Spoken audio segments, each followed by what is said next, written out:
Thank you very much, Tide. That was great. So my name is Dean McKeown. I'm the Associate Director of the, long title here, Scotiabank Center for Customer Analytics at Smith School of Business at Queen's University. So, and I'm going to stand right there. So again, thank you very much for coming and showing your interest in the challenge itself. I'm just waiting. So here we go. So what is this? This is 2017 is going to be the third iteration of the challenge. It has had exponential growth, I would say, over the past 3 years, especially with last year. It was the first idea or concept of going international. We have this second round, or the first round, really, submissions in October.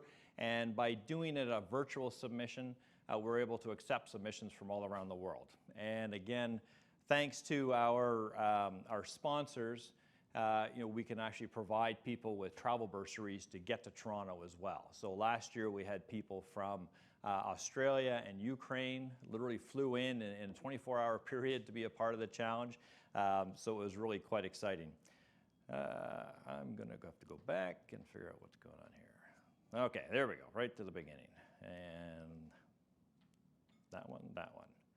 Okay, so first off, there's three legs to this stool, right? We need the students and the competitors.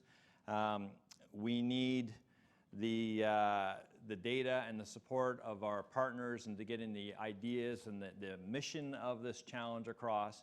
And we also need the sponsors. So I do want to do a big shout out to Scotiabank, who is hosting this event, but also our gold sponsors, Loblaw and Bank of Montreal.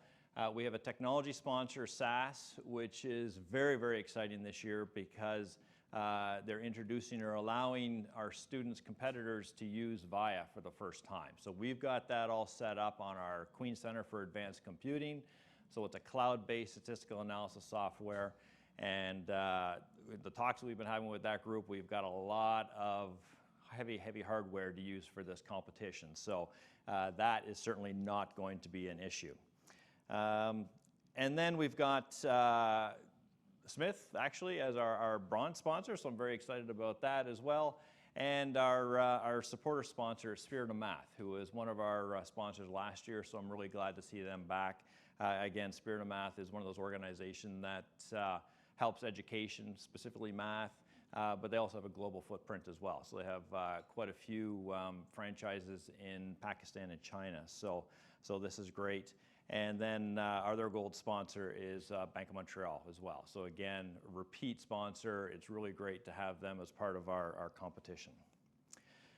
So what is this? So the challenge itself, okay, this is important. It gives us the rules part of everything that I always get the non-fun stuff to talk about and make sure everyone's clear. The challenge itself is open to post-secondary students anywhere in the world at an accredited university or college. The definition of there can be different according to the country you're in, so I know that that's a bit of a challenge, but the key is that you are enrolled in that kind of a program, okay? That's the main, really the one rule we have. As a quick example, at Queen's, we have our fall convocation is usually the second week of November. Those people cannot participate in this challenge, okay, because they won't be a current student throughout from October 6th to November 24th. So that's one of the key. The challenge is about analytics, okay? We at Queen's and our Masters of Management Analytics program and the Scotiabank Center for Customer Analytics, we strongly, strongly believe that the future of business decision making lies in data, okay, and understanding data, analyzing that data. And so it really doesn't matter what your problem is, but you're going to be able to find some data to analyze it and to come up with those solutions. And we as in society and every company out there needs people with data savvy skills, right? And so that's why we have our great master's programs or certificate programs around the globe that are going to be able to train people in how to do that. So again, extremely important. And ultimately, the nice to have, which is kind of interesting, is this first place prize of $20,000. So that is the first place. Second place is 10, and that goes down 5, 3, 2. So there will be 5 finalist teams. Each of those teams will win a cash prize at the end of the day. Again, I'm going to re-emphasize this rule. You have to be enrolled in a post-secondary academic program for the duration of the competition from October 6, 2017 to November 24, 2017. So that is the only rule, and it becomes very easy to verify when you get towards the end and you've only got 5 teams and 20 people to figure out. So that's the rule. Now the when, today, October 6th, we've got the big kickoff here. This is all being recorded today as well, and so we'll be posting this onto Facebook, so our colleagues and other student competitors around the world will be able to see the same videos that you're seeing today and help prepare them for the challenge itself. Your submissions for the first round are due October 27th at 11 p.m. Eastern Standard Time. Okay, so if you've already registered your team, and if you haven't, I encourage you to do so quickly because we have to create accounts for VIA and that sort of thing. So the sooner we get that information, the sooner we can get you set up and going. But once you create the team, you'll see on that website, there's the place where you can upload. You can put your link for your YouTube video on there. YouTube videos can be either private or public. We just need the link to have access to them for our judges to be able to review it, okay? And then there's also places to upload your PowerPoint slides and any kind of supporting documentation that you may want to do. Okay, so that should be straightforward. Hopefully all that works. It's technology fun, so if you have any problems, let us know, i.e. let me know right away. The finalists will be announced on Wednesday, November 8th, 2017. Basically, I'm not going to give you a time for that because you never know what's going to happen, but this stuff is supposedly automatically calculated behind the scenes. And so we'll announce that and it will get posted to the Facebook group. And then I personally will contact the 5 finalist teams as well.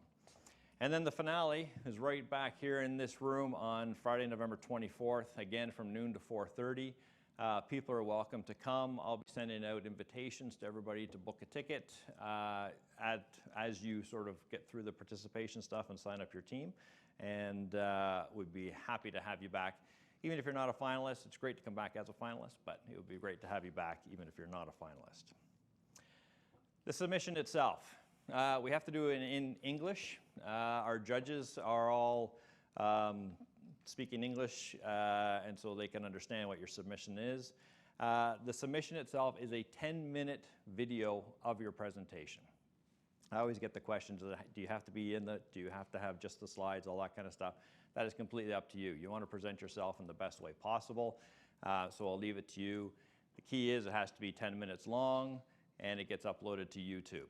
The slide deck, so that people can sort of follow along with that presentation as well. It's also very important for those judges to be able to see, where you're coming from, where you're going. And then again, any supporting documentation that you have, including your references, your data sources, anything really that you feel is going to be important to your presentation. And that's going to be important too. I think what I would like to be able to do is actually build my own sort of database of all the data sets, and we can have access to those for future challenges or even course assignments and that kind of stuff. So I think that that's going to be really helpful going forward. Here's the travel bit. So only the teams that reach the finale qualify for any kind of travel reimbursement. We have a tiered reimbursement as well. So anybody outside the GTA, but within Canada, we can provide up to $1,000 for travel and accommodation expenses, and that is per team, okay? Outside Ontario, but within Canada or the United States, we have a budget for up to $2,000 for travel and accommodation expenses. Again, $2,000 for the entire team. And then outside North America, including Mexico, we'll include up to $3,000 for travel and accommodation expenses. And again, the $3,000 is for the entire team. We do have a limit for the accommodation reimbursement. It's a maximum of $200 per night per room. That includes taxes for a maximum of 2 nights to come to Toronto, and then a maximum of 2 rooms per team. So if you have a team of 20 people, it's going to be tight, but I don't think you will. So I think we'll be okay. And then, as always, because we are a public institution for some reason, we do have to follow the Ontario public sector rules. So that means we have to have receipts and all that kind of fun stuff. All right, so that's that done. Social media, we are trying to get this out there, and the fastest, easiest way to get out to the globe is through social media.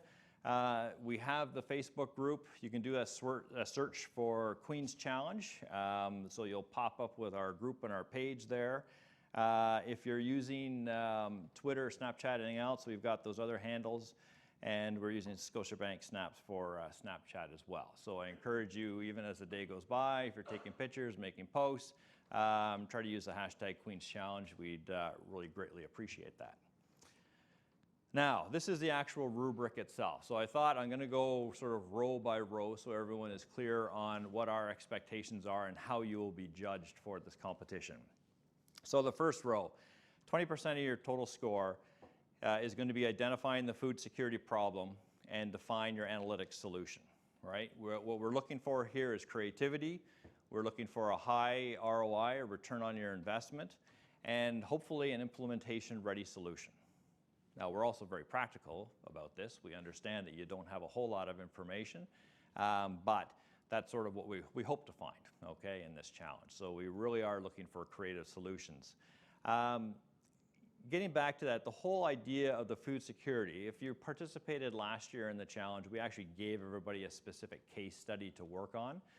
This year we wanted to make it broader and yet more narrow, right? So we wanted to be broader in the whole world of food security.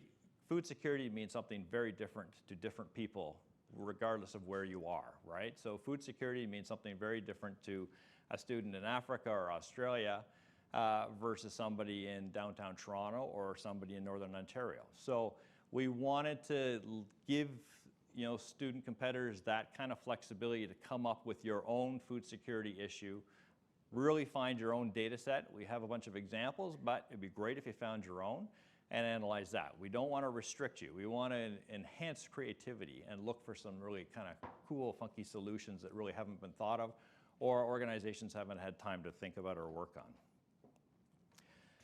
10% is going to be identifying additional data sources. So again, those creative data sources that we may not know about. There's no way that I could, in my days, assemble all the open data sets around the world, right? So we want you to do that work for me, come up with some creative solutions. And also, as with any kind of analytics, you have to validate the data, right? That's going to be extremely important. So we don't want you making it up. We want you to use real data that's out there and accessible. And then want to look at different things like considering the impact of anomalies and outliers in the data, and describe some of the techniques if you're using dummy data or simulated data. So why did you do this? How did you come to this conclusion? That sort of thing. So that's going to be 10%.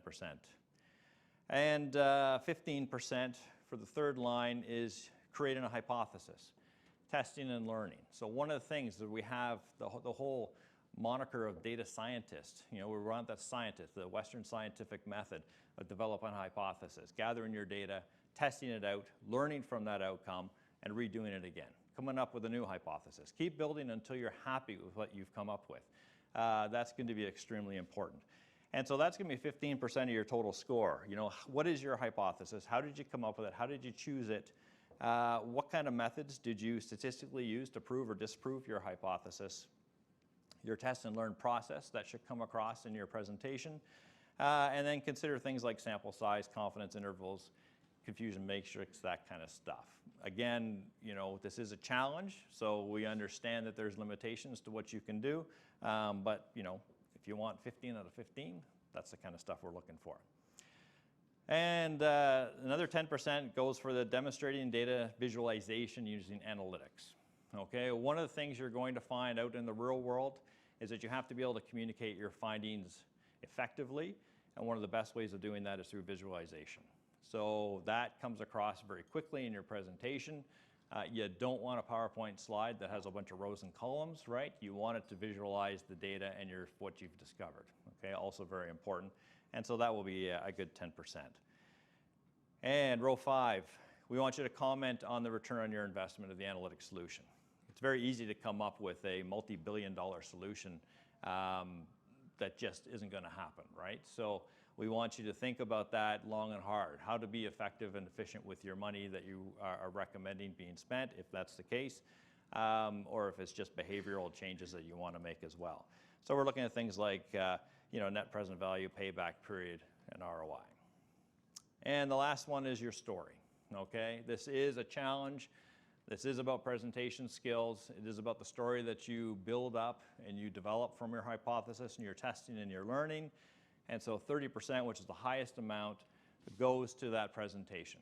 So spend some time working on that. Practice your presentation and do that video upload really, really well, because that's going to get you to the next stage, right? So really, that's one of those things you want to focus on.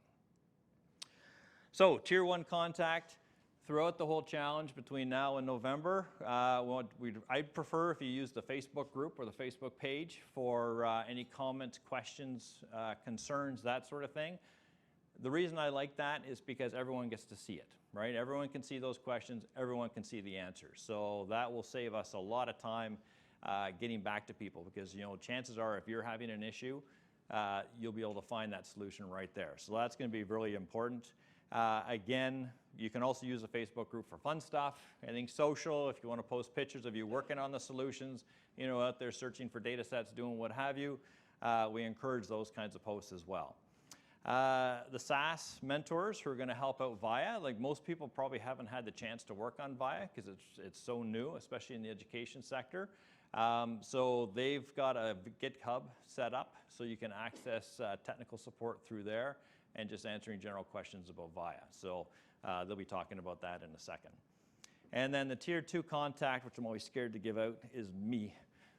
So if you have any other issues that go beyond the Facebook page, I am more than happy to hear from you. I was just conversing with a student from University of California at Fullerton last night. He was all super excited about the opportunity to use VIA. Couldn't actually believe that we had access to VIA. And so I was very happy to tell him, yes, you got it, and you've got wicked, wicked hardware to work on as well. So, so anyway, I'm more than happy to take any questions or concerns through my email. And that should be it for me. Any questions now before we get started with the SAS presentation? Not yet. You're all going to email me 5 minutes from now, right?